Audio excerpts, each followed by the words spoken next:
For sale, 1039 West 82nd Street in Los Angeles.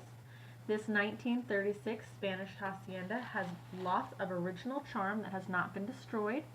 It has coved ceilings throughout as well as antique light fixtures. It is a 2-bedroom, 1-bath home with 1,302 square feet.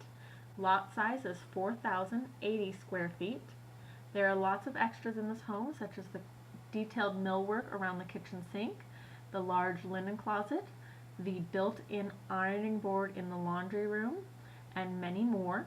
This property will be delivered vacant, and the owner will repaint in neutral colors before close of escrow. Please come and see this original charmer. It's not one you'll want to miss. This has been an A. Joanne Rada production. Thank you for looking. Come see our website for more information at www.joannrada.com. Joanne Rada, not just a broker, but a caring real estate consultant since 1981.